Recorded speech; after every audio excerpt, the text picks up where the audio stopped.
TV Câmara, Campinas. Senhoras e senhores, boa tarde. Sejam bem-vindos à palestra Vermelho é um Alerta, conscientização sobre o câncer de bexiga, uma parceria entre o gabinete do vereador Paulo Haddad, a Câmara Municipal de Campinas e o grupo SONHE, Oncologia e Hematologia.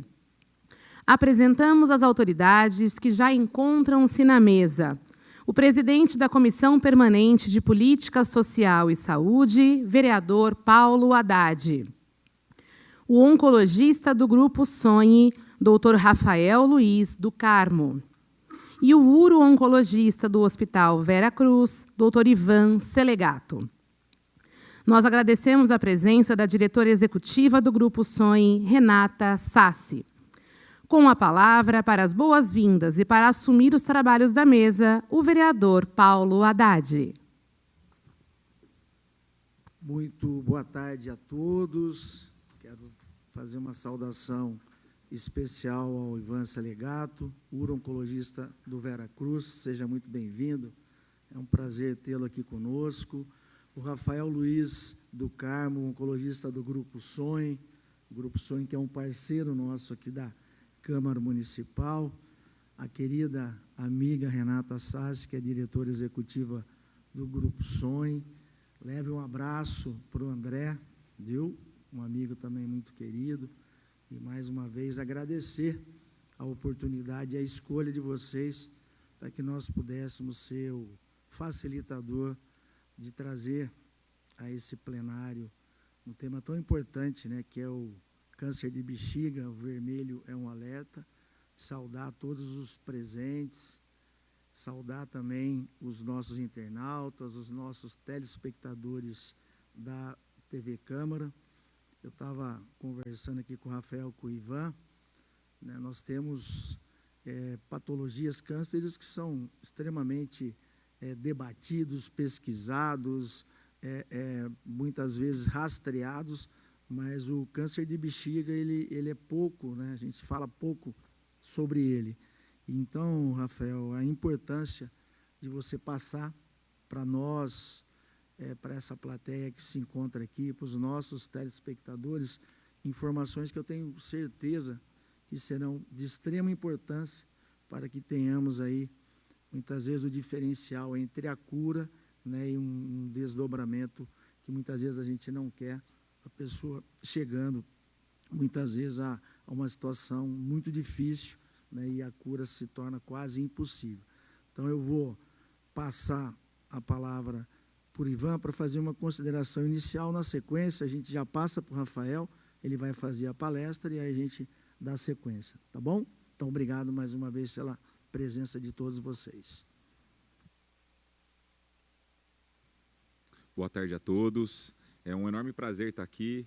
Obrigado ao Paulo e toda a equipe aqui da Câmara. É muito importante que, no contexto de saúde pública, o câncer de bexiga seja abordado, porque ele é um câncer normalmente que ele é deixado um pouco de lado, principalmente quando a gente pensa no câncer do homem, que é o câncer de próstata.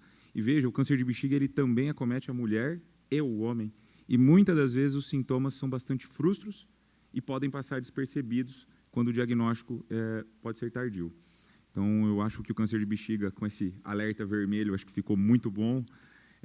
É um alerta, de fato, para um diagnóstico precoce e, obviamente, para ter um desfecho favorável e feliz para essa família. Então, acho que eu vou deixar aqui as palavras agora para o doutor Rafael. Não, e o vermelho é bem emblemático, né? Quando você fala em vermelho, acendeu o sinal vermelho mesmo, não é o amarelo que é de alerta. Então, eu acho que é bem oportuno esse vermelho, é um sinal de alerta. Rafael, palavra toda sua. Boa tarde a todos. Cumprimento o vereador Paulo Haddad, meu colega Ivan, Renata, a Câmara Municipal pelo convite e pela oportunidade. Faço daqui, faço de lá, o que é melhor? Posso fazer daqui mesmo? Beleza. Acho que está tranquilo. Então, eu sou Rafael Luiz, oncologista clínico, faço parte do Grupo SONHE. Nosso grupo atua com oncologia clínica na região de Campinas incluindo serviços privados e serviços públicos, né? A gente atua também no Hospital da PUC Campinas.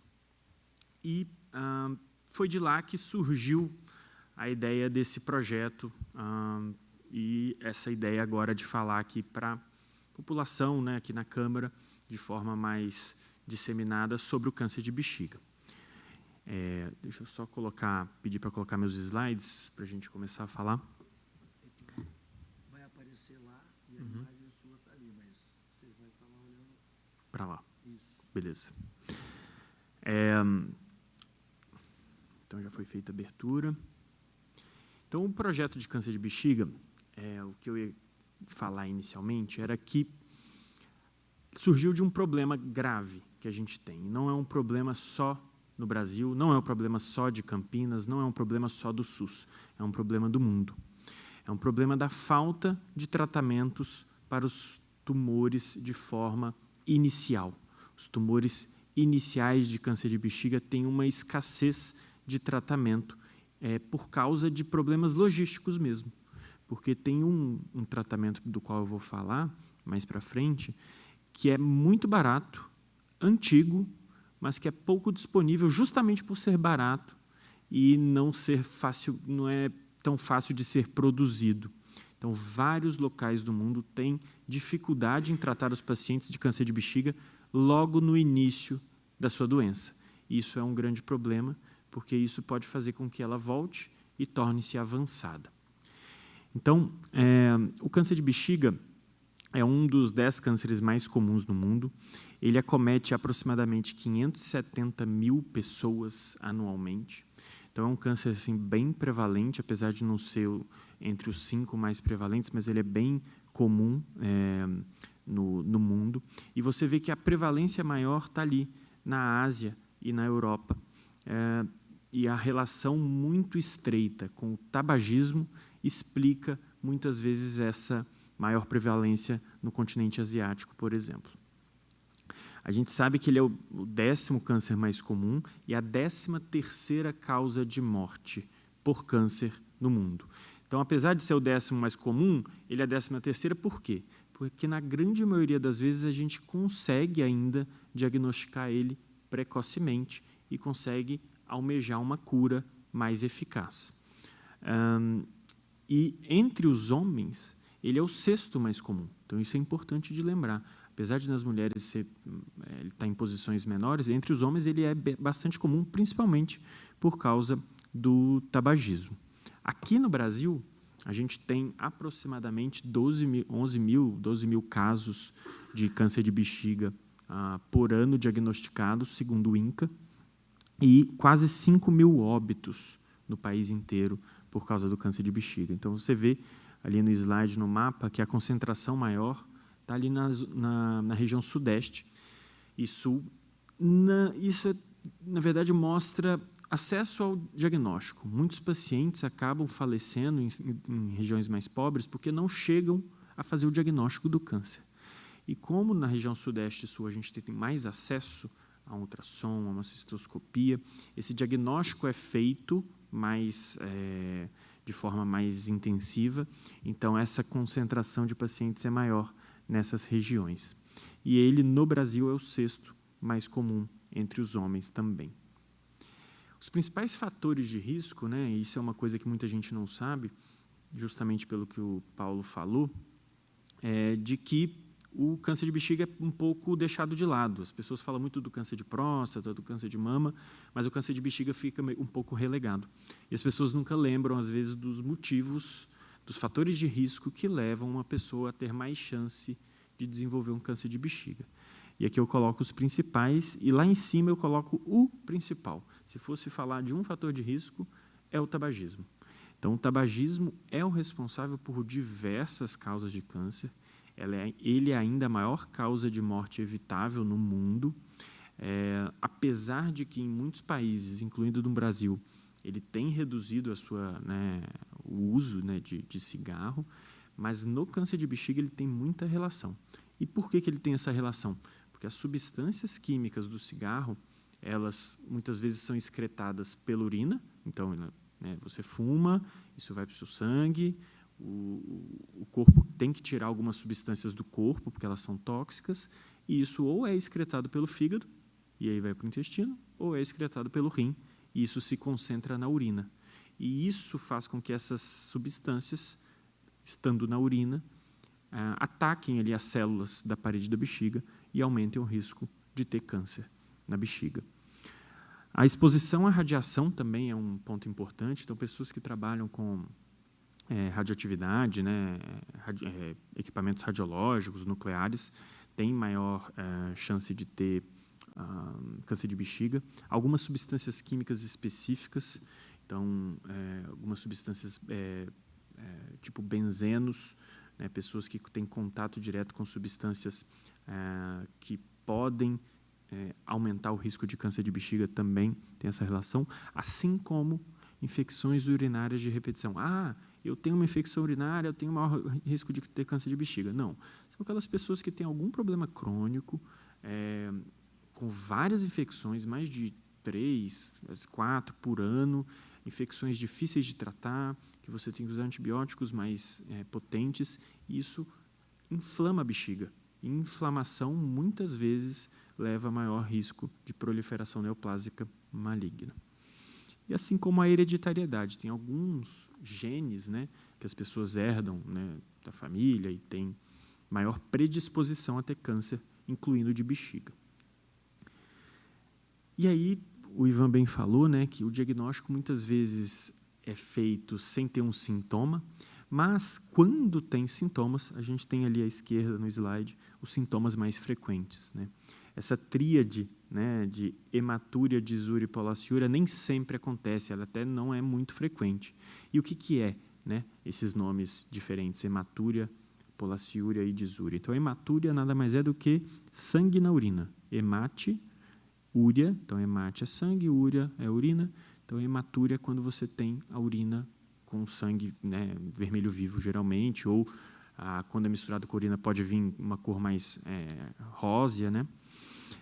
Então, a hematúria, em 50% a 80% dos casos, é o que leva o paciente a procurar o médico, seja o urologista, seja o clínico, para, então, fazer o diagnóstico. A disúria também, que é a dor ao urinar, também pode ser um dos sintomas do câncer de bexiga, menos comum um pouco, mas pode ser sim. Assim como a polaciúria e a urgência. A polaciúria é quando você tem uma maior frequência urinária, você vai mais vezes ao banheiro de forma fora do seu padrão normal e sem um motivo. Comecei a beber mais água, vou mais vezes ao banheiro realmente, mas assim, não mudei nada na minha vida, não comecei a tomar um remédio para isso, começar a ter, né, essa maior frequência urinária pode ser um alerta. Mas, dentre todos esses, o que a gente tem que lembrar é o que está no folderzinho, que é o vermelho, é um alerta, que é o sangue na urina. É o que mais tem que ligar aí o alerta na cabeça da pessoa para ir atrás do uro ou do clínico para fazer o diagnóstico. E aí, quando a gente vai fazer o diagnóstico, os principais exames que a gente usa, e eu vou depois pedir para o Ivan explicar um pouco melhor, são o ultrassom, a tomografia ou ressonância e a cistoscopia, que eu vou deixar só uma ilustração aqui, depois o Ivan vai falar um pouquinho. A cistoscopia é o exame dispensável para a gente fazer o diagnóstico do câncer de bexiga e nada melhor do que um urologista para falar sobre isso, em sequência aqui. Então, depois de feito o diagnóstico, que o Ivan vai falar mais para frente, a gente vai dividir o câncer de bexiga em basicamente três cenários, que é o cenário em que o tumor está logo ali no inicinho, né, na superfície da camada que envolve a bexiga por dentro, que cobre a bexiga por dentro, que é o tumor não músculo invasivo, que é o principal tema desse nosso projeto, que eu vou explicar em seguida, que é o tumor mais inicial, o tumor mais curável, o tumor mais comum e o tumor que a gente consegue tratar com uma cistoscopia e com alguns tratamentos dentro da bexiga após a cistoscopia. Então, 70% dos tumores de bexiga são desse tipo, superficiais, iniciais, mais fáceis da gente atingir a cura. E uma coisa muito importante é que, muitas vezes, a gente precisa de uma nova raspagem.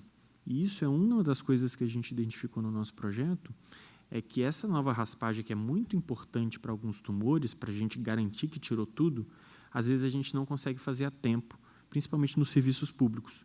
Por quê? Porque a gente faz a primeira, sai o resultado, quando a gente tem que fazer a segunda demora semanas, até meses, para a gente conseguir fazer essa segunda. E, às vezes, o paciente é prejudicado nessa situação. E aí, depois de feita a raspagem, a gente vai partir para definir se aquele paciente precisa fazer o tratamento complementar, que é o quê? É você instilar o BCG, que é o bacilo de Calmette-Guerin. O que é o BCG? É a mesma BCG da vacina BCG, que todo mundo conhece. Todo mundo sabe que criança tem que tomar a vacina BCG contra a tuberculose, né? É o bacilo da tuberculose, mas ele é um bacilo de forma controlada, que ele vai ser, em vez de ser injetado no braço da pessoa, vai ser injetado dentro da bexiga. E para que serve isso? Porque ele estimula o sistema imune a trazer células do sistema imune para atacar células de câncer que possam estar ali ainda no lugar que você fez a raspagem. Então, isso é muito importante. O BCG é o pilar do tratamento, na grande maioria dos casos, depois que você faz a raspagem, só que tem um problema. O BCG está em falta. Está em falta no Brasil, está em falta em Campinas, está em falta nos Estados Unidos, está em falta na Europa. E isso é um problema grave que tem várias indústrias tentando resolver ele e tentando substituir ele por outros tipos de tratamento que não sejam tão difíceis de achar. Então, muitas vezes o paciente fica 1 ano fazendo essas instilações dentro da bexiga uma vez por mês, às vezes fica até 3 anos fazendo essas instilações, só que tem pacientes que acabam tendo indicação, mas não recebendo o tratamento. Então, a gente sabe que, além do BCG, a quimioterapia dentro da bexiga, imediatamente depois de você fazer a raspagem, então, no dia da internação, enquanto o paciente está internado fazendo a cistoscopia, acabou de fazer a raspagem, deveria receber quimioterapia dentro da bexiga, imediatamente depois. E isso não acontece em quase nenhum serviço do Brasil. Isso por questão logística também, do jeito que funciona o SUS, do jeito que funciona o convênio. Você não consegue pedir nenhuma quimioterapia, nem que seja dentro da bexiga, para um paciente que não tem biópsia. Só que para você fazer biópsia, você precisa fazer raspagem. Então, imagina só, você está lá com o paciente internado, o Ivan interna o paciente, vai fazer a cistoscopia com a raspagem, o paciente ainda não sabe se tem câncer de bexiga, porque ele está lá para fazer essa biópsia, esse diagnóstico. Só que ele precisaria da quimio em seguida, ele não consegue nem pedir a quimio porque ele não tem a biópsia. Então, esse é um problema logístico que está muito longe da gente resolver aqui no nosso país. E aquele outro ponto da re-raspagem, né, da nova raspagem, leva mais tempo do que deveria.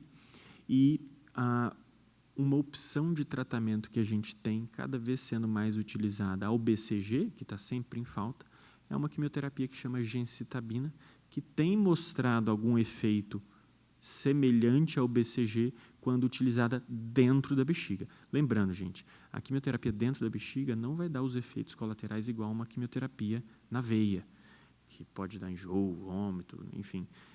Essa quimioterapia dentro da bexiga, ela dá alguns sintomas locais ali de irritação, mas não costuma dar os sintomas comuns da gente fazer uma quimioterapia normal na veia. E aí, para que serve esse tratamento intravesical? Serve principalmente para a gente evitar que o tumor volte.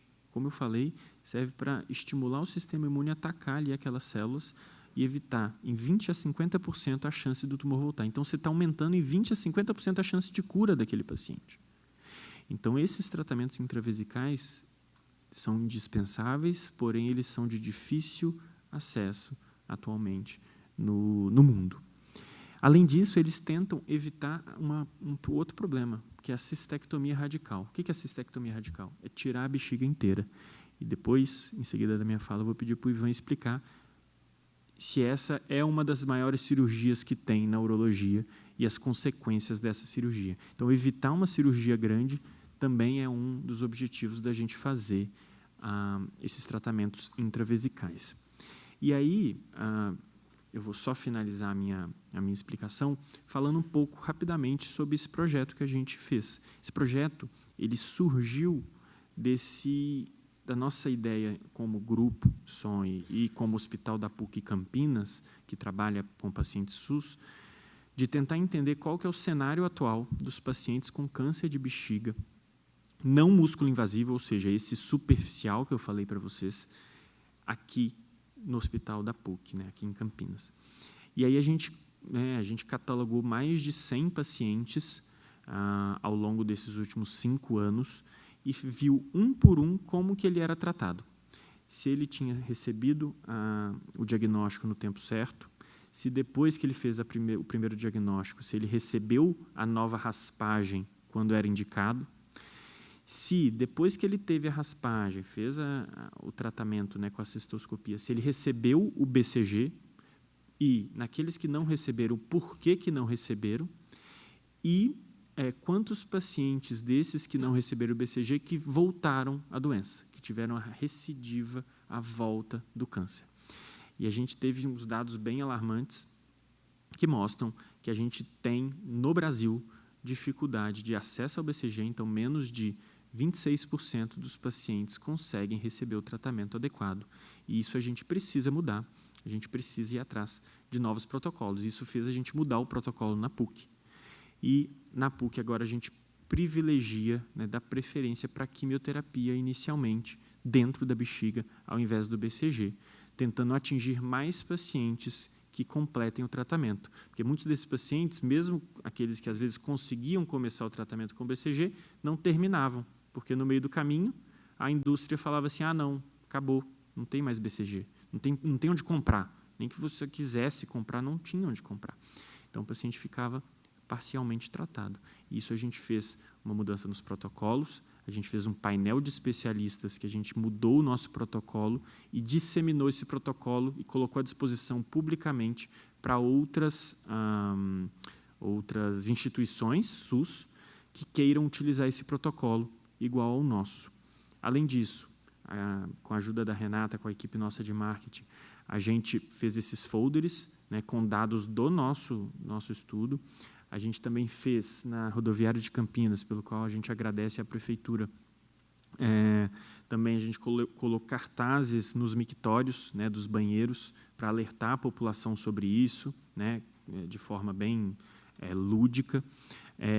Então, esse projeto ele foi um projeto basicamente científico, de analisar a situação, mas também foi um projeto educacional, que envolveu essa mudança de protocolo, essa divulgação para a população, e também a gente fez 2 divulgações, tanto para médicos residentes e urologistas, quanto também para toda a equipe multiprofissional da PUC, do Hospital da PUC, como retribuição aos pacientes que foram tratados lá. Então, essa era a minha fala, a gente vai abrir até para perguntas, né? Mas eu queria primeiro passar para o Ivan, porque eu queria, né, que ele passasse a visão do urologista sobre 3 pontos principais. Sobre como que chega o paciente, né, no consultório dele para ele fazer o diagnóstico, como que é a cistoscopia e como que é o acesso à cistoscopia. A gente estava até conversando com o assessor do vereador sobre novos aparelhos que foram, né, adquiridos aí pelo Mário Gatti, né, e pelo Ouro Verde, né? Como que é feita essa rotina da cistoscopia, os desafios, e falar um pouco sobre a cistectomia, que é a cirurgia que muitas vezes a gente tenta evitar. Ivan, obrigado. Só um minutinho, Ivan. Desculpa te cortar. Agradecer ao Rafael e saudar o amigo, né, o Fábio Tadeu Ferreira, que é urologista do Mário Gatti, um amigo muito querido, sempre presente, sempre nos ajudando nas demandas. É uma parceria boa do nosso mandato com a equipe de urologia do Mário Gatti. Então, saudá-lo. Se quiser uma fala inicial, e na sequência a gente já passa para o Ivan, e depois você também faz as suas considerações sobre aquilo que vocês têm em termos de experiência dentro do Mário Gatti.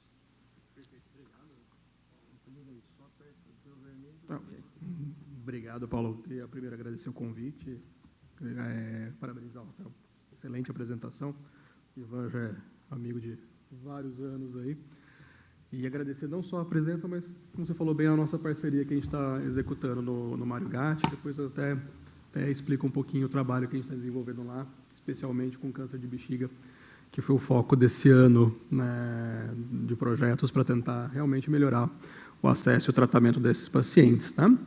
Mas o Ivan vai comentar aí os questionamentos do Rafael, e eu estou à disposição também para compartilhar a minha experiência. Maravilha. Obrigado, Fábio. Obrigado ao Dr. Rafael também. Como eu disse, é um prazer estar aqui.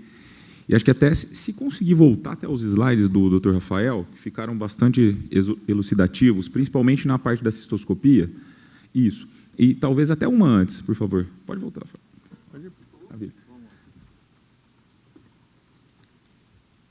Perfeito. Só para lembrar uma coisa, que eu acho que já que a gente está falando de saúde pública, e hoje em dia, dentro das modas da atualidade, o Dr. Rafael citou aqui o tabagismo. Então, muito importante, muita gente sempre lembra do tabagismo como um foco no câncer de pulmão. E eu sempre falo que, muitas das vezes, o paciente, quando vem no meu consultório ou dentro de uma instituição pública, sempre deve ser lembrado do câncer de bexiga. E agora, falando em modas, o vape, ele deve ser muito alertado agora, principalmente para pacientes jovens.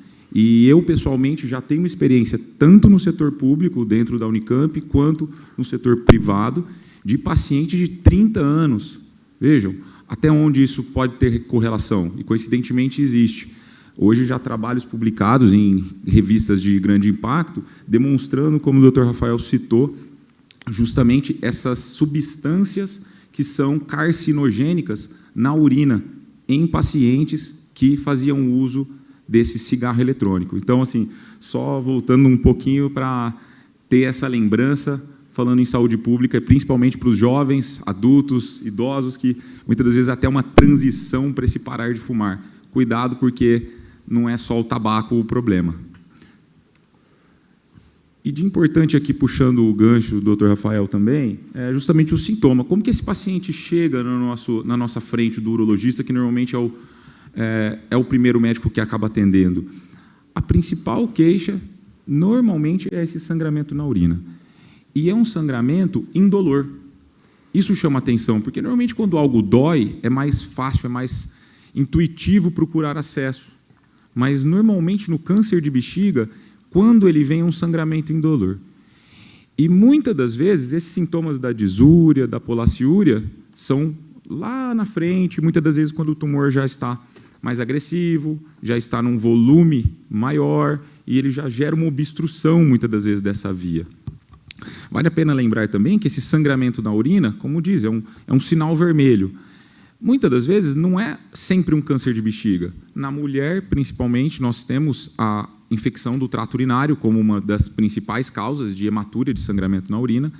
E no homem também pode ocorrer também por conta do aumento da próstata. Mas, óbvio, o câncer de bexiga tem que ser sempre pensado num momento em que existe esse sinal vermelho justamente na urina. E o diagnóstico, de fato, ele pode ser feito inicialmente de uma maneira fácil, não invasiva, com um ultrassom, por exemplo, como o Dr. Rafael colocou no slide. Então, o ultrassom de rins e vias urinárias, ele pode justamente diagnosticar de uma maneira fácil esse tumor dentro da bexiga. Exames como tomografia, ressonância, eles são utilizados, mas são exames um pouco mais acurados, mas que também podem não dar o diagnóstico perfeito, principalmente em tumores pequenos. Então, o ultrassom, tomografia e ressonância são exames que podem ser úteis, contudo, nem sempre ele vai me dar um diagnóstico perfeito de um câncer de bexiga. E, como diz o próprio emblema, é um sinal vermelho. Mesmo que esses exames sejam negativos para o diagnóstico do câncer de bexiga, a cistoscopia, como o Dr. Rafael falou, ela é mandatória na exclusão desse diagnóstico. A cistoscopia nada mais é do que justamente um exame que pode ser feito sob anestesia local, então com o paciente acordado, ou até mesmo com uma sedação, a depender dos dispositivos que são usados para o exame. Então, ele normalmente é muito parecido com uma colonoscopia, o exame que avalia o intestino, uma endoscopia. Então, é um tubo fininho, parece um canudinho, com uma câmera na ponta, na qual é inserida tanto pelo canal do pênis no homem ou pela uretra, através da vagina na mulher. Isso vai permitir com que eu tenha um acesso adentro da bexiga e faça uma avaliação extremamente fácil e visual, de fato. Então, através dessa câmera, eu consigo olhar essas lesões que parecem uma anêmona do mar. Essa é a lesão clássica. E ali na imagem ao lado, justamente mostra o tratamento minimamente invasivo dessa lesão. Que, quando diagnosticada, idealmente, eu já posso proporcionar para esses pacientes o tratamento. Diagnostico e, ao mesmo tempo, já trato. Veja, para que isso ocorra, primeiro tem que ter sido um bom trabalho lá atrás no diagnóstico, para esse paciente não se perder. Segundo, eu ter disponível materiais possíveis e com tecnologia para conseguir ter acesso a isso.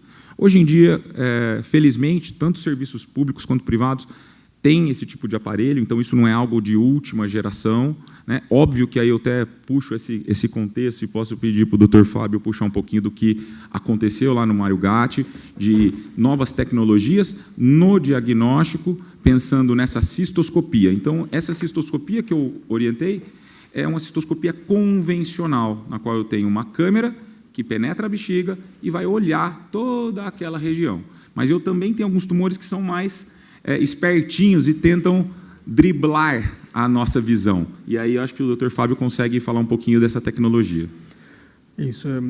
O Ivan falou muito bem, o trabalho pré-exame é muito importante, né? Porque a gente acaba recebendo esses pacientes encaminhados, seja do centro de saúde, ou seja, um paciente procurou o pronto-socorro porque teve um sangramento, e muitas vezes o fator determinante no sucesso do tratamento para se evitar a cistectomia é justamente o diagnóstico mais precoce, né? O sinal vermelho, o alerta vermelho é fundamental. Qualquer sinal de sangramento você tem que investigar. A gente fala com nossos residentes, assim, não interessa se o paciente tem uma próstata aumentada, se tem uma pedra, se tem qualquer outra, você tem que descartar o câncer de bexiga. Porque a imensa maioria dos tumores que são diagnosticados precocemente são altamente curáveis. A gente consegue fazer um tratamento muito efetivo. Né? E nesse interim, né, de novas tecnologias, existem alguns tumores que a gente não consegue enxergar muito bem pela cistoscopia convencional. E muitas dessas recidivas, na verdade, nem recidivas eram tumores que não foram diagnosticados. Eles foram subdiagnosticados, eles não foram vistos. E nos últimos 10 anos, 10, 15 anos, novas tecnologias surgiram, através de uma iluminação diferente. Durante o próprio procedimento de cistoscopia, né, você consegue, com uma luz apropriada, identificar lesões que são invisíveis. Né? Isso a gente chama de tecnologia NBI, né, Narrow Band Imaging, que você consegue ver uma lesão que não tem aquele aspecto de anêmona, mas tem a característica tumoral. Então, na hora que você vai raspar aquela lesão visível, mas também vai raspar aquelas que são invisíveis. E esse ano a gente iniciou esse protocolo no Mário Gatti, né, com a ajuda do Dr. Paulo, que a gente conseguiu adquirir, né, um equipamento de última geração em relação ao diagnóstico de bexiga, não só para o diagnóstico, mas também para o tratamento. Hoje a gente consegue fazer a ressecção olhando com essa luz especial, vamos dizer assim. Então, isso melhora muito, né? Os estudos mostram que a gente consegue diminuir a taxa de recidiva em até 30% quando você tem disponível essa tecnologia.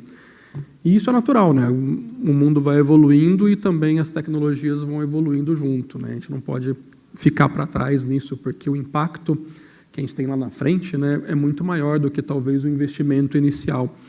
Uma cistectomia, um paciente que precisa de quimioterapia, ele vai ter um custo muito maior do que aquele paciente que foi tratado de uma maneira melhor lá atrás. Né? Então, isso é um projeto que a gente está desenvolvido no Mário Gatti já esse ano e estamos tentando aumentar ainda mais a nossa taxa de diagnósticos e tratamentos. O volume de pacientes é muito grande. Né? O Ivan está aqui na Unicamp, o Rafael está na PUC, a gente sabe que o universo de pacientes é muito grande frente a toda a nossa capacidade de atendimento. Né? Mas, cada vez mais, a gente tenta otimizar o tratamento para que esse paciente seja tratado uma vez só. Uhum. Perfeito. Então, assim, até voltando nisso, acho que, vejam, é uma tecnologia de última geração dentro de um município, apoiar com todo o apoio.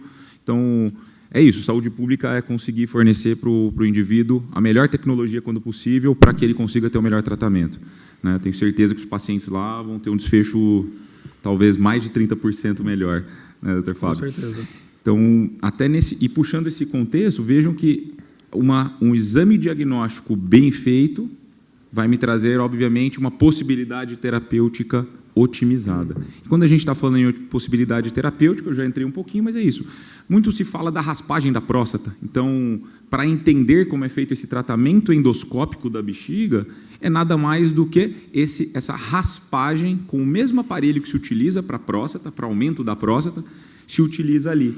Vejam que é uma alça em que tem um eletrocautério e que ele consegue raspar aquela lesão. Então, aquela é uma lesão pequena, em que eu consigo, meramente em uma raspagem, consegue ter um resultado favorável, e muitas das vezes ele já faz a coleta da biópsia, e para saber qual o tipo desse tumor e qual a agressividade, porque existem vários tipos de tumores e cada um pode ter um tipo de agressividade diferente, e ao mesmo tempo que eu estou fazendo um diagnóstico, eu estou fazendo o tratamento. E como o Dr. Rafael muito bem disse, a depender disso eu vou conseguir propor, na sequência, uma terapia intravesical, que é uma quimioterapia, e quando a gente tem esse estereótipo da quimioterapia aqui na bexiga, pelo menos não em casos extremamente avançados, a quimioterapia intravesical ela não vai dar sintomas sistêmicos. Quando eu estou falando em sintomas sistêmicos, o que são? Sintomas de queda de cabelo, mal-estar geral. Normalmente, ele causa sintomas parecidos com uma infecção urinária, que muitas mulheres conhecem. Uma ardência, uma irritação, um desconforto local, mas que isso muitas das vezes é bem adaptado a esses pacientes e depois eles vão, obviamente, evoluir muito bem. Em relação à quimioterapia, acho que o Rafael explicou bem, né, o problema que a gente teve com o BCG. Né? Mário Gatti viveu isso também na pré-pandemia, nos anos peri-pandemias, com o problema com a BCG. A gente conseguia iniciar o tratamento e não conseguia terminar. Então, vários pacientes precisaram retomar, às vezes até progredir, evoluindo para a cistectomia por conta disso. Isso é um problema mundial, né? Não é que não tem na Unicamp, não tem na PUC, não tem na Mário Gatti, não tem no mundo. A gente não consegue ter esse fornecimento mais, né? Por N motivos aí comerciais que a gente nem consegue imaginar quais. Mas a gente também mudou nosso protocolo, tem 3 anos que a gente já faz a gencitabina também como padrão. Né? A gente não usa mais a BCG pelo receio de não ter para concluir o tratamento. Mesmo sabendo que ela é superior do que a gencitabina, mas a gente optou por também alterar e utilizar a gencitabina intravesical. E o tratamento realmente, o Ivan falou bem, não gera muitos efeitos colaterais. Os pacientes toleram muito bem, né? Diferente da quimioterapia na veia. Acho que tem que desmistificar isso um pouco e lembrar que é uma parte fundamental do tratamento, né? Apesar de ser mais longo, precisa fazer várias sessões, né? Você reduz 20%, 50%, 60% a chance desse tumor voltar. Né? E quem sabe, cada vez que ele volta, a tendência é voltar mais agressivo. Né? Então, a gente tem que fazer esse tratamento, estimular os pacientes a persistirem no tratamento pelo tempo necessário, né?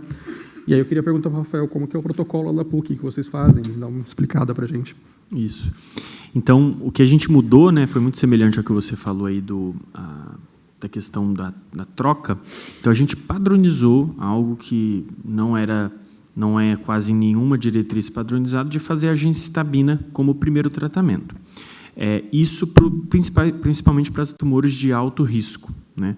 Nos tumores de alto risco, a gente privilegia a gencitabina porque a gente sabe que a gente vai precisar de mais tempo para esses pacientes. E quanto mais tempo, maior a chance de, no meio do caminho, faltar BCG. Uma outra coisa que a gente está conseguindo, aos poucos, é fazer a compra total, que é, por exemplo, a gente define que aquele paciente tem indicação e quer tentar fazer BCG para aquele paciente, a gente vai tentar com a farmácia da PUC de que ela compre 1 ano de ampolas para aquele paciente, que é o único jeito de a gente garantir que um paciente, pelo menos, faça o tratamento completo. Isso não é fácil, porque envolve questão financeira, de organização, farmácia, até validade mesmo da medicação. Mas isso a gente conseguiu em alguns pacientes. E a outra coisa que a gente está pleiteando com a superintendência da PUC é algo que eu acho que vocês vão concordar, que não sei se vocês já viram fazer, exceto em serviços particulares, mas a quimioterapia intravesical imediatamente pós-RTU. Eu nunca vi fazer. Eu imagino que em locais particulares, não de convênio, mas particulares mesmo, você consiga fazer isso, mas a gente está tentando na PUC implementar isso, que é algo que reduz em 20% a 35% a chance desse tumor voltar. E é uma instilação no paciente já internado, que só precisa de poucos materiais, né, sonda, materiais para infusão e uma quimioterapia barata, que é a gencitabina, não é uma quimioterapia cara. Então, é algo que a gente está tentando implementar a partir do desenrolar desse projeto. Queria ouvir de vocês se algum de vocês já tem experiência de ter tido quimioterapia intravesical imediatamente pós-RTU. De fato, a gente não faz, até porque os estudos mais antigos falavam só da mitomicina, né, que a gente não tinha disponível no Brasil para utilizar. Ainda não tem, né, mitomicina, acho que nem tem disponível para já usou, né? Então, eu não tenho experiência nenhuma com quimio intravesical imediatamente após, mas talvez com a gencitabina a gente pode iniciar um protocolo, inclusive, de pesquisa em conjunto para ver a efetividade. Eu acho que é viável, factível e talvez a gente vai ter resultados parelhos com a mitomicina. Acho que é interessante. Acho que a gencitabina talvez seja a alternativa, né, a longo prazo. E quando a gente tem que pensar justamente nisso, é a longo prazo. Sim. Né? Como você bem disse, né, Rafael, a intenção é que esse paciente tenha um acompanhamento completo e consiga ter acesso à medicação lá na frente, não só agora, né, não adianta ver o agora. Eu tive um ou dois casos, não foi na cidade de Campinas, mas com o uso da mitomicina também, mas é toda a dificuldade de pedir antes, eu tinha que conversar com um oncologista para ter essa liberação, então também existia todo um fator burocrático. Eu acho que entrando num protocolo igual vocês criaram, então parabenizo o Grupo Sonho e você pela iniciativa, justamente de ter essa interlocução, porque precisa dessa interlocução. Né? Não adianta um oncologista colocar isso como um protocolo e o urologista do serviço acabar não seguindo isso e vice-versa. O urologista querer fazer e o oncologista não ter a liberação. Então, é uma conversa mútua para que isso dê muito certo. Legal. Eu queria só pontuar finalmente, né, que a gente ia falar sobre a questão da cirurgia. Para que a gente tenta evitar ao máximo a cirurgia do câncer de bexiga? A cirurgia do câncer de bexiga é uma cirurgia extensa, que você tirar a bexiga inteira, geralmente. E você tira a bexiga inteira, você tem que substituir essa bexiga. E meus colegas vão poder explicar melhor isso, mas é algo que traz complicações, né? Chance de, por exemplo, infecções, de perda de qualidade de vida para muitos pacientes. Claro, quando ela é indicada, tem que fazer, se o paciente tem condições clínicas para isso, tem que ser feita. Mas quanto mais a gente puder evitar uma cirurgia complexa dessa, melhor. Então, eu queria que explicassem os principais desafios aí, né, da cistectomia radical no câncer de bexiga.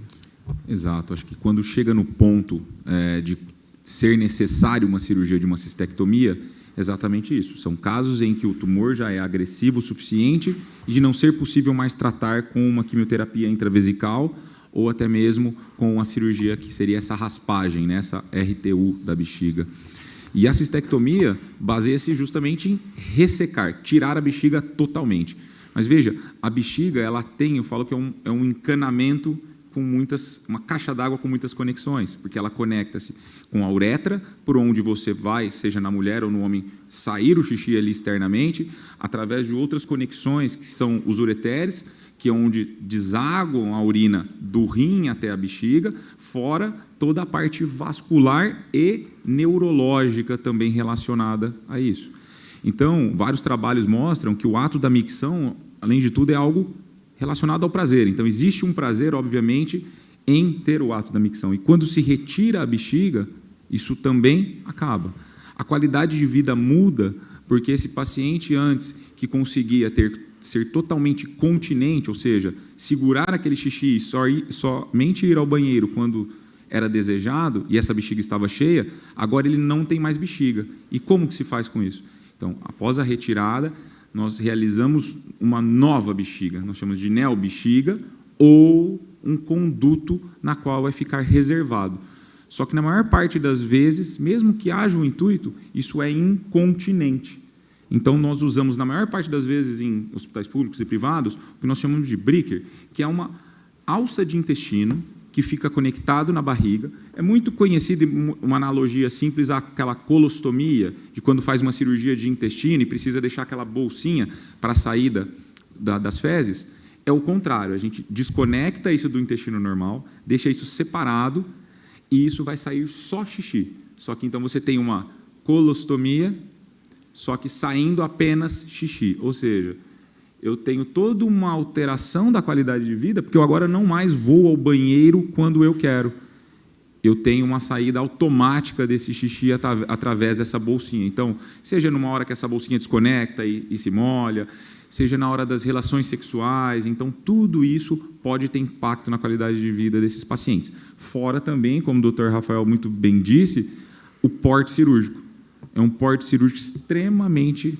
É uma cirurgia grande, talvez uma das maiores, né, doutor Fábio, com relação à urologia. Então, isso demanda não só riscos à vida desse paciente, mas também complicações intraoperatórias, certo? A cirurgia de cistectomia, na minha opinião, é a mais mórbida que existe na urologia e talvez na cirurgia como um todo, né? Tirando o transplante de coração, pulmão, é muito pior do que um transplante renal. O transplante renal, você faz, o paciente está ótimo no dia seguinte.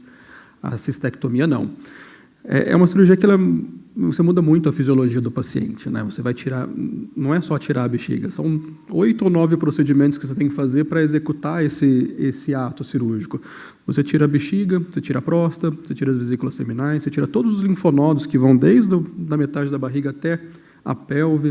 Você precisa cortar um pedaço do intestino, seja para fazer uma nova bexiga, seja para fazer o conduto. Você tem que pegar o ureter e ligar lá. Então, são muitas etapas. E num paciente que tem um tumor que já é mais avançado, então ele já está mais debilitado pela própria doença, né? Então ele é um paciente que já é mais consumido, ele já fez eventualmente algum outro tratamento. Esse paciente, de preferência, tem que ser submetido à quimioterapia pré-operatória para você melhorar o resultado. Então são pacientes que sofrem muito pelo próprio procedimento, né? E a recuperação desses pacientes é arrastada, né? O paciente fica 5, 10, 20, 30 dias internado, dependendo do tipo, da agressividade do tumor, do tamanho do tumor. Então, é algo que você faz quando precisa e evita sempre que possível, né?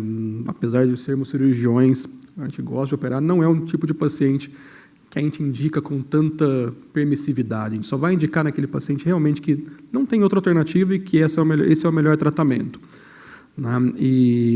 E os cuidados, né, que a gente tem que ter no pós-operatório, com o paciente, quando ele faz uma neobexiga, aumenta o risco de infecção, ele tem que passar uma sonda para poder esvaziar a bexiga de forma adequada. Quando está com a bolsinha, tem que sempre trocar, existe o risco dessa bolsinha escapar, ele se sujar de urina, se molhar. Então, é um inconveniente que a gente tenta evitar sempre. E, mais uma vez, eu acho que tem que voltar no logo dessa campanha, né, o alerta vermelho, porque um tumor pequenininho já dá sangramento, então a gente consegue fazer o diagnóstico precoce. A gente tem que conscientizar a população que não é normal ter sangramento na urina e tem que procurar ajuda justamente para evitar isso. E sem contar os custos que isso envolve, né? A gente não entrou nem nessa seara.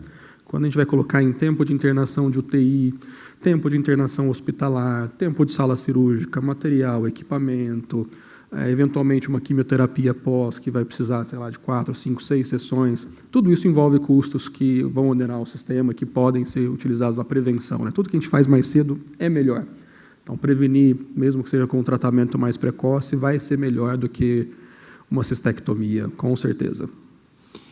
Eu acho que só para ir para a finalização, eu não sei se a gente pode abrir para perguntas da plateia também, eu queria só falar que tudo isso que a gente falou aqui é para o tratamento do câncer de bexiga localizado, né, quando ele ainda está só na bexiga.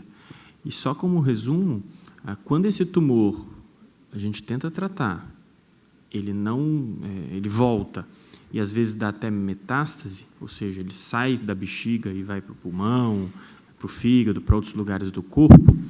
A gente teve nos últimos 8 a 10 anos uma revolução aí no tratamento do câncer de bexiga, assim como em vários cânceres, mas o câncer de bexiga foi bem mais intenso nesses últimos 8 anos, que foi o surgimento de terapias-alvo, que são tratamentos que a gente ataca genes específicos de alguns tipos de câncer de bexiga, que a gente consegue tratar com mais eficácia e menos efeito colateral, e também a imunoterapia. A imunoterapia revolucionou também o câncer de bexiga, tanto quando ele está avançado, né, com metástase, assim agora quando ele está localizado.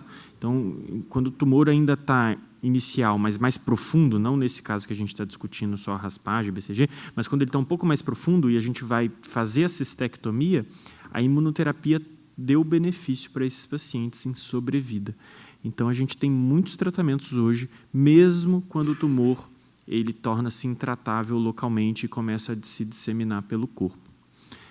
Então, acho que encerraria essa minha fala e queria pedir para o Paulo, né, ver alguém da plateia se alguém teria alguma pergunta, questionamento, curiosidade que a gente pode ajudar. Eu ia até perguntar justamente sobre isso, né, o percentual, né, metastático, quanto desses tumores não diagnosticados precocemente eles levam a metástase hepática, enfim, óssea também, sim, pulmonar. Isso. Como eu falei ali no slide, 70% dos tumores de bexiga são localizados e superficiais. Dos 30% que sobraram, 20% mais ou menos são um pouco mais profundos, mas ainda localizados, ou seja, ainda passíveis de cura, de cirurgia, de nunca mais voltar naquele paciente. Menos de 10% dos pacientes são metastáticos ao diagnóstico, ou seja, você descobre já com a doença com metástase. Dos pacientes que são tratados, por exemplo, com cistectomia, por volta de 20%, às vezes um pouco menos, às vezes um pouquinho mais, tem a volta da doença ou localmente, em algum gânglio, ou mesmo à distância, ou seja, em alguma metástase. Então, é a minoria dos pacientes que acabam tendo metástase, mas esses pacientes têm que ser tratados o melhor possível, e isso mudou realmente nos últimos tempos, com a imunoterapia e terapias-alvo. Também queria perguntar a porcentagem, ou se realiza, ou para o Fábio, ou para você mesmo, ou para o Ivan, cistectomias parciais. É comum, não? Cistectomia parcial é um tratamento de exceção, na verdade. Na verdade, ela está indicada para um tipo específico de tumor de bexiga, que é o adenocarcinoma, que é um tipo histológico, é um tipo de célula bem específico e muito raro. A maioria dos tumores ele é composto de um tipo celular que chama células transicionais, ou de urotélio. E o tratamento preconizado é a cistectomia radical, porque a gente considera que o urotélio está doente, não é só uma região dela que é doente. Então, você tem que remover toda a bexiga. É muito, muito raro a gente indicar, o Ivan acho que pode corroborar isso, e eu já recebi pacientes que fizeram de maneira inadvertida cistectomia parcial para tentar preservar o órgão, e foi catastrófico. A evolução é catastrófica. A evolução, muitas das vezes, ela é pior do que o contrário, porque, inclusive, se você tem a abertura da bexiga num cenário em que ele tem o tumor, ele pode ser disseminado. Então, tanto que durante até a raspagem da bexiga, num tratamento inicial, quando o tumor ainda é superficial, existe um cuidado muito grande para que isso não aconteça, porque isso pode fazer com que você dissemine. Como o Dr. Fábio falou, se eventualmente existe uma indicação precisa, em casos de exceção, ela pode ser realizada, mas nem sempre é o preconizado. O que a gente tem muito hoje são vias de acesso. Eu acho que é interessante colocar também rapidamente.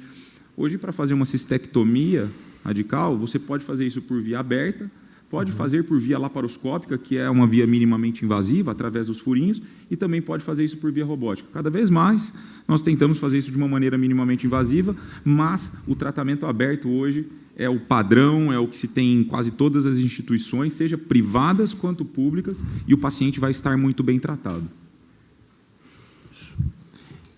Gente, está aberto o microfone. Perguntas? Ela queria perguntar lá.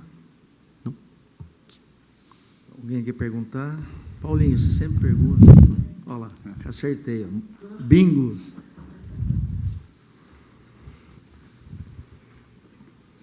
Boa noite a todos, parabéns. Meu pai tem 78 anos e a bexiga, falando em bexiga, a bexiga dele caiu. E se compensa fazer a cirurgia e se há o risco de ter o câncer? Eu acho que eu vou deixar para os urologistas, que são mais... Quando você fala que a bexiga caiu, o que significa isso? O médico falou a bexiga caiu e aí o xixi sai mais fácil, ele não sente... Ele está incontinente? Isso, é como se fosse isso. Não fazendo nenhum tipo de consulta, Paulinho, mas assim, a gente precisa ver, né? Avaliar bem o caso para entender muito que o que está acontecendo. Mas, assim, sempre é melhor fazer os exames, prevenir, eventualmente fazer a cistoscopia, fazer algum outro exame, mesmo exame físico, para poder avaliar o que está acontecendo. Nunca deixar para mais tarde. Sempre bom fazer o quanto antes. No homem, sinceramente, eu nunca ouvi esse termo. A gente vê muito isso na mulher, né? Quando a bexiga cai na mulher. Mas no homem, nunca ouvi esse termo. Talvez eu acho que eu agrego um pouco aí. Eu acho que penso também como o Dr. Fábio. Esse termo da bexiga caída na mulher é muito usada. Talvez no homem foi uma maneira fácil de uma analogia para entender essa perda urinária. Mas eu acho que o que precisa aí é investigar, porque perda urinária do homem tem inúmeras causas, principalmente vinculadas à próstata, e não obrigatoriamente a gente está falando em câncer. Na maior parte das vezes está associada a uma doença benigna. Mas, óbvio, tem que se avaliar, justamente. Se tem principalmente um sangramento, não tem como perder tempo. Isso precisa ser diagnosticado e fazer um exame de avaliação. Acho que ele lá em cima. Boa tarde. Na verdade, são duas perguntas. A primeira é se o fumante passivo corre o mesmo risco se ele está englobado no mesmo risco do fumante. E se a utilização do vape, essa moda do vape agora, já indica jovens com o câncer, com esse tipo de câncer. Se isso já começa a ser indicado, se já tem um parâmetro disso. Obrigado. Eu acho que em relação ao fumante passivo, sim, aumenta, não na mesma proporção do fumante ativo, né, do cara que fuma, mas depende muito também de qual intensidade, né? Se a pessoa vive na mesma casa ou se fica sempre no mesmo cômodo, se passa o tempo todo com aquela outra pessoa que fuma, ou se, por exemplo, mora na mesma casa, mas um trabalha de dia, o outro não fica à noite, fuma mais de dia e o outro não fuma, enfim.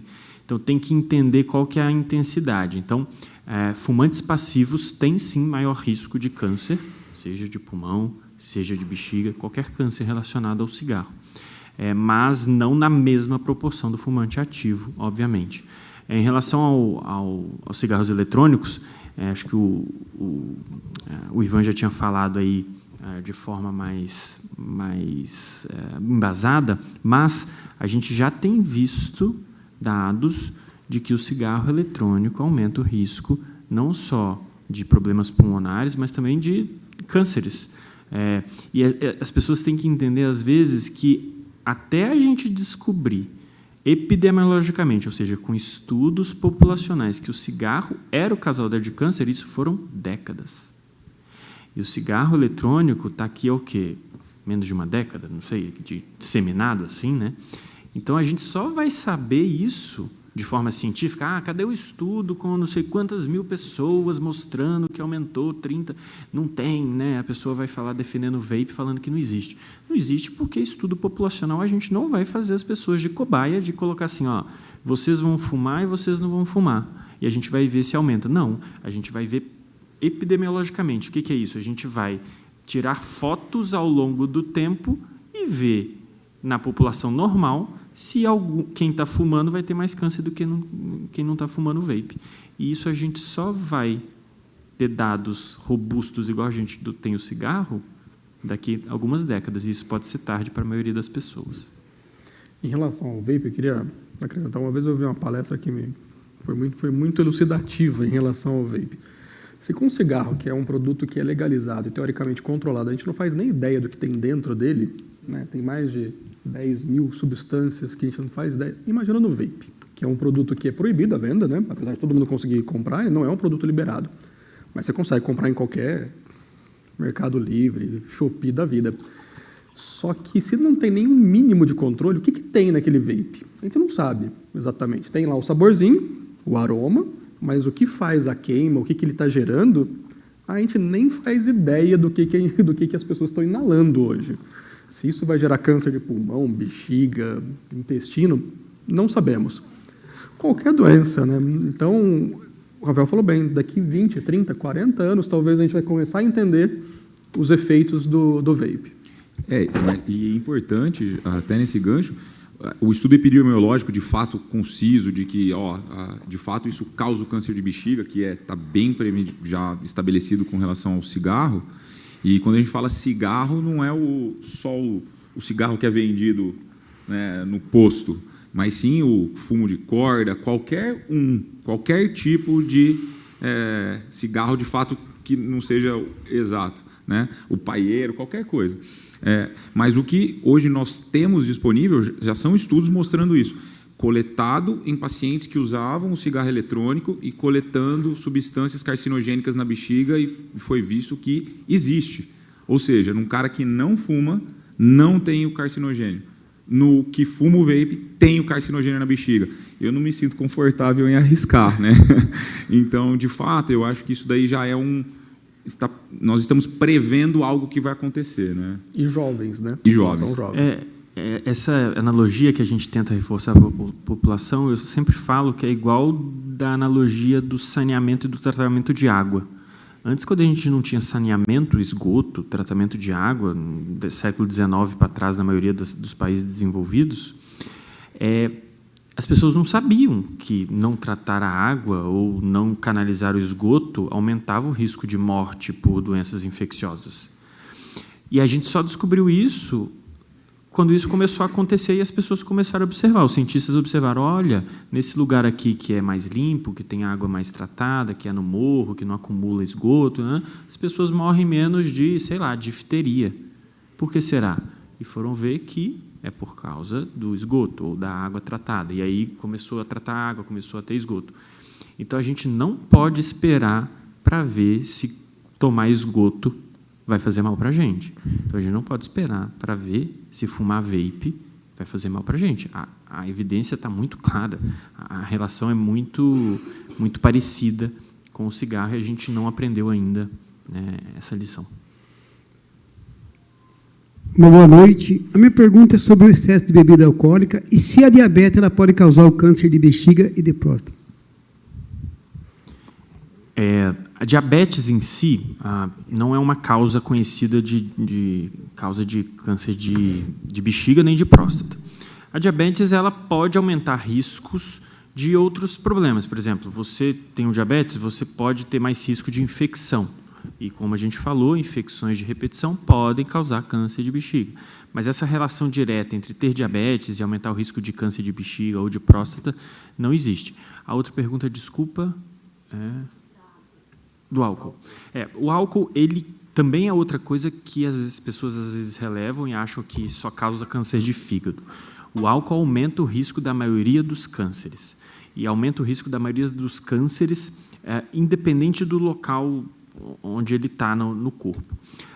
Como ele é excretado pelo fígado, né, como ele é excretado da parte intestinal, a relação direta com o câncer de bexiga é bem menos conhecida. Então, a gente não considera o álcool como um causador direto do câncer de bexiga, por causa da excreção dele intestinal. Mas a gente sabe que câncer de boca, câncer de garganta, câncer de esôfago, câncer de estômago, câncer de todo o trato gastrointestinal, incluindo o fígado, são altamente relacionados ao consumo de álcool. Não sei se consegui responder. Mais alguém? Não?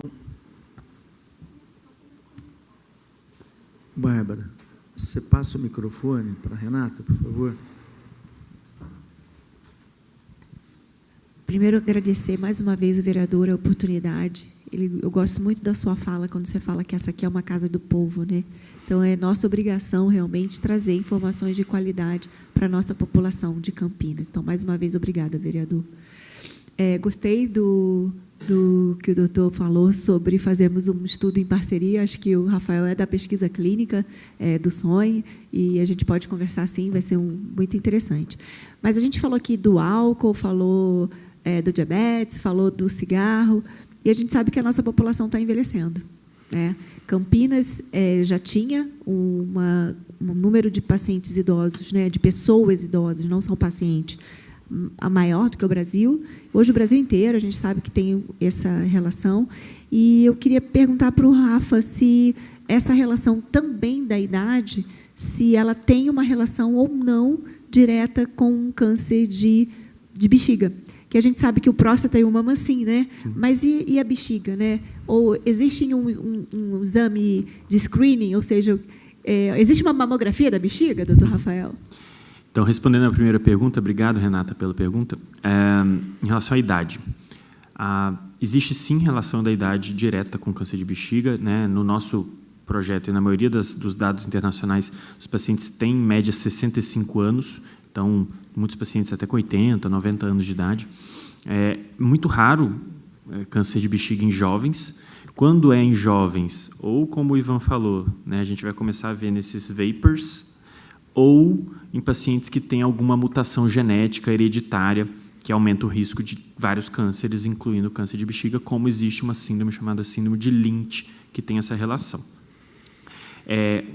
Qual que é a segunda pergunta? A idade e rastreamento. A gente não tem rastreamento para câncer de bexiga ainda. Até agora, nenhum estudo comprovou que você fazer, sei lá, tomografia seriada em todos os pacientes com X idade ou que fumam, reduz a chance da pessoa falecer. Então, toda vez que a gente vai fazer um rastreamento, a gente tem que pensar no objetivo do rastreamento. Quando a gente vai identificar o câncer de pulmão mais cedo, ou de próstata, vamos dizer, que é o PSA e o toque retal, o desfecho, né, o que a gente quer atingir com aquilo é reduzir a mortalidade por causa daquele câncer. Então, até hoje, nenhum estudo comprovou que nenhum exame feito de rotina reduz a chance das pessoas morrerem de câncer de bexiga. Pode ser que em algum momento exista? Pode. Eu imagino que, se isso acontecer, vai ser na população fumante. Fumante há muito tempo, igual a gente faz hoje para alguns pacientes, tomografia para detectar câncer de pulmão mais cedo em pacientes tabagistas. E só para lembrar, pegando o gancho da idade, gente, câncer é a doença da idade. Quanto mais idade, quanto mais a gente viver, maior o risco da gente ter câncer. Existem algumas aproximações estatísticas que, se todo mundo viver 120 anos, mais de 95% de nós vamos ter algum câncer. Então, a gente tem que entender que, infelizmente, nas próximas décadas, a chance da gente não ter câncer é muito baixa, mas a gente tem que tentar evitar os evitáveis. Então, tem muita gente que chega no consultório, nunca fumou, nunca bebeu, é magrinho, faz atividade física e fala assim, por que eu tive câncer? Porque, na grande maioria das vezes, o câncer vai acontecer sem um fator de risco. Mas não quer dizer que acontecer sem um fator de risco, que aquele fator de risco não aumente o risco das pessoas terem câncer. Então, para a pessoa que teve o câncer e nunca fez nada de errado, ela acha que isso está errado. Mas, se a gente fizer o estudo epidemiológico, você vai ver que, se você pegar 100 mil pessoas que fumam e 100 mil pessoas que não fumam, você vai ver que naquelas 100 mil pessoas que fumam, vai ter 70 vezes mais pessoas com câncer do que naquelas que não fumam.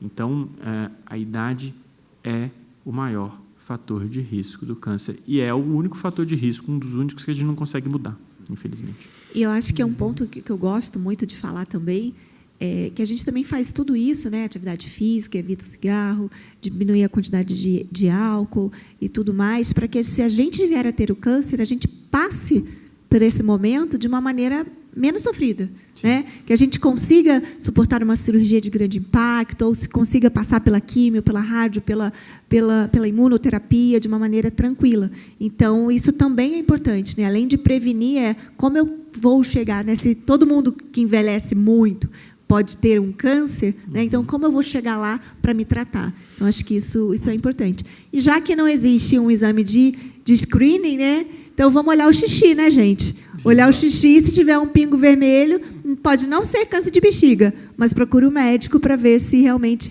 é um sinal de alerta. Queria só pegar o gancho, que acho que é importante, né, a gente falar de prevenção. São pouquíssimos cânceres que a gente previne, né? O foco é fazer o diagnóstico precoce, né? O diagnóstico de câncer não é uma sentença de morte, de forma alguma. Hoje, acho que o Rafael usou um termo muito bom, né? O tratamento se revolucionou nos últimos 20 anos. O que a gente fazia de cirurgia na década de 80, comparado com hoje, é algo assim de ficção científica, né? A gente estava na faculdade quando que a gente imaginava que ia fazer cirurgia por robô. E hoje isso é uma realidade aqui na nossa cidade. Os medicamentos, cada ano que passa, a gente tem medicamentos mais modernos, com menos efeitos colaterais, mais efetivos. Mas ainda é uma doença que a gente tem que sempre tratá-la como uma doença grave. Por menos agressivo, por menor que seja aquele tumor, é uma situação grave. E o paciente tem que entender isso.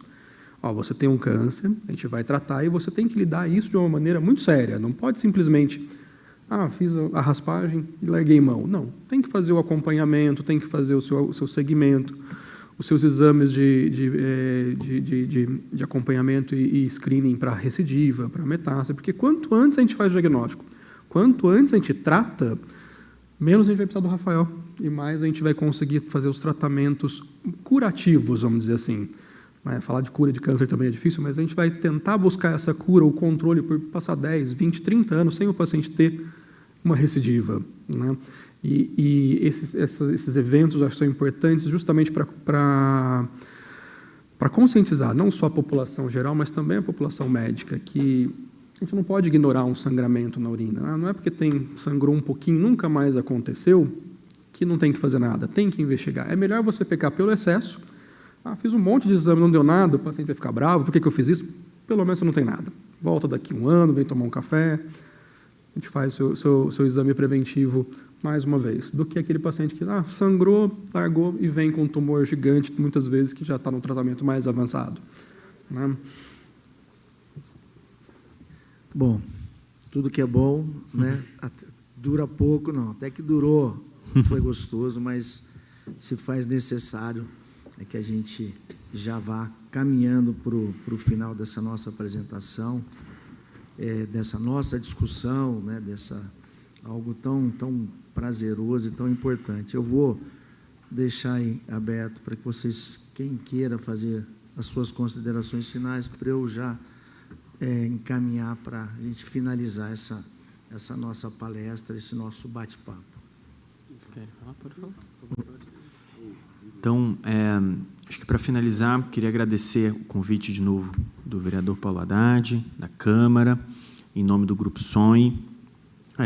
Esse projeto foi uma tentativa que a gente conseguiu um grant, um patrocínio de uma indústria internacional, inclusive essa indústria pede que a gente não cite o nome dela, e ela não tem relação nenhuma com as medicações que a gente usa, e é um grant que possibilitou a gente criar esse cenário para entender como que a gente está em Campinas e poder melhorar o cuidado dos pacientes com câncer de bexiga e publicar esses dados. Então, esses dados vão ser publicados em breve, tanto no Congresso da Sociedade Brasileira de Oncologia Clínica, quanto em uma revista internacional.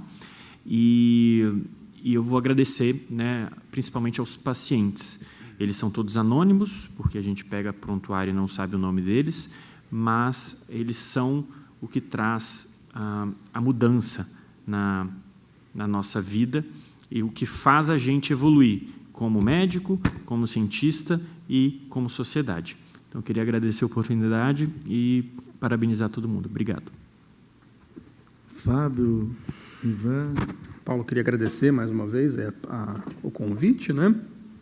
Parabenizar pelo evento, por essa discussão, e espero que sejam feitos novos com outros assuntos. Estou sempre disponível aí para participar.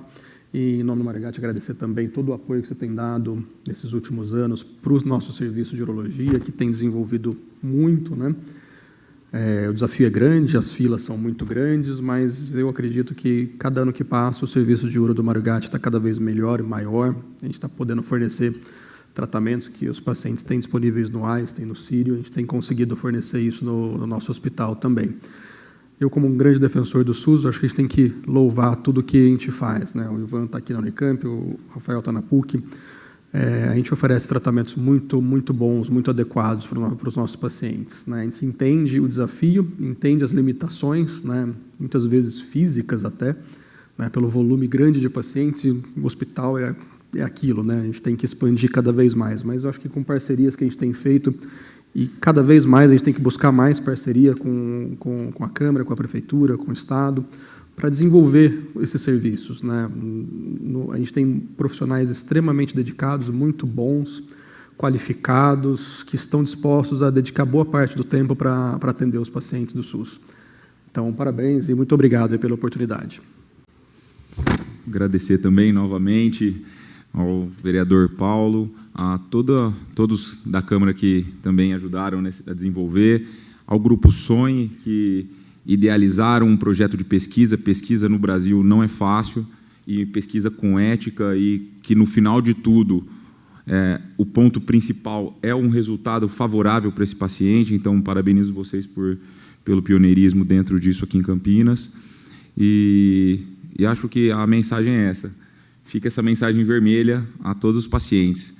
Pintou a urina, ficou rosada, procure ajuda, busque seu urologista, seu clínico, seu oncologista, porque, com certeza, isso pode mudar o desfecho seu e da sua família.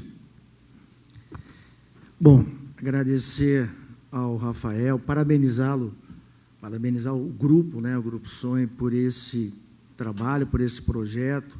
É importante que a gente dê publicidade, então abrir esse espaço, como a Renata falou, que é a Casa do Povo, nada mais oportuno, nada mais justo do que vocês venham trazer informações extremamente importantes, relevantes, para que a gente possa, de alguma forma, dar visibilidade e a oportunidade das pessoas, do cidadão comum, como nós, né, ter acesso a algo que pode ser decisivo, né, na sua sobrevivência, na condução de algo que poderia ser minimizado, né, eu ter aí a possibilidade de viver ou não.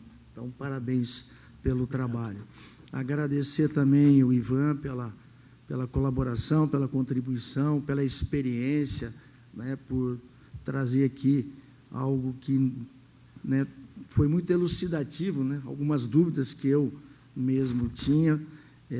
Parabenizá-lo também pelo serviço de excelência lá do Veracruz. Eu já recorri ao serviço do Veracruz, então eu fui um paciente, eu sei, né, das dificuldades e a forma com que vocês procuram conduzir o trabalho de vocês e o acolhimento, enfim, todo o tratamento, e isso fica aqui também, esse testemunho, e agradeço a toda a sua contribuição. Ao Fábio, amigo, parceiro lá do Mário Gatti, para nós, ou para mim, Fábio, especificamente, como pessoa pública, como vereador, e mais do que isso, né, um colega de profissão de vocês, nada mais justo que eu possa ter esse olhar clínico, né, e crítico daquilo que é importante para a nossa população. Já foram, por 2 anos, nós tivemos a oportunidade de trazer ou contribuir, né, para que esse serviço público, o serviço de urologia do Mário Gatti, tivesse excelência nos seus equipamentos. Foi um laser de túnel de R$1.400.000, que hoje ele faz, ele tenho certeza que é um diferencial na cidade de Campinas e também na nossa região metropolitana, né, cálculos de alta complexidade, hiperplasias benignas de próstata, enfim. Né, hoje, o nosso cidadão comum, ele tem a oportunidade de ter à sua disposição tecnologia e também, né, um corpo clínico de competência e gabaritado, capacitado também. E esses 2 outros equipamentos, um para o Mário Gatti e o outro ali para o Ouro Verde, né, que também fazem a diferença na vida das pessoas, que é o tema da nossa conversa de hoje, que é o tumor de bexiga, o câncer de bexiga, né, não só no diagnóstico, mas também no tratamento. Então, contem com esse vereador, com toda certeza, naquilo que eu puder ser útil. Né? Eu falo que nós temos a obrigação de fazer bem uso do dinheiro público, que é o dinheiro de nós, né? Nós, cidadãos comuns, que somos contribuintes. Então, nada mais justo da gente poder retornar ou retribuir à sociedade tudo aquilo que eles nos dão. Né? Você falou dos seus pacientes, então a importância deles na contribuição numa pesquisa e também, né, muitos dos nossos cidadãos com os seus tributos que, de alguma forma, ele tem que ser retornado, né, em benefício para eles. Eu quero agradecer também a minha equipe de gabinete, ao Roger, a Geise, ao John, a Ju e ao Dindim, que sempre à disposição para que a gente possa poder operacionalizar esses eventos. Também, Renata, agradeço mais uma vez a oportunidade né, de ter sido o escolhido de vocês do grupo Sonho. Até parece um sonho para mim, né? Poder contar com essa ajuda, essa parceria, a possibilidade, né? Eu falo que eu estou no mandato, né? Vereador não é profissão, mas é uma oportunidade que a gente tem de permanecer 4 anos sendo um instrumento para a nossa população. Agradecer também aos nossos funcionários da Câmara Municipal que nos auxiliaram, né, para que nós pudéssemos ter esse bate-papo tão gostoso. Então, a Bárbara do cerimonial, obrigado, viu, Bárbara? Ao Ney da TV Câmara, a Carolina, da nossa fotógrafa, a Ariane, a nossa menina da Copa, a Paula da recepção, o Maurício da sonoplastia, o segurança, o Alex, a Sidneia, o Ademar e o Fábio. Agradecer a presença de todos, agradecer também aos nossos telespectadores e internautas, e dessa forma a gente despede de vocês, desejando aí uma ótima tarde, um bom começo de noite. Já estamos à noite, né? Depois das 6 já é noite, mas que tenhamos aí uma noite abençoada. Muito obrigado a todos.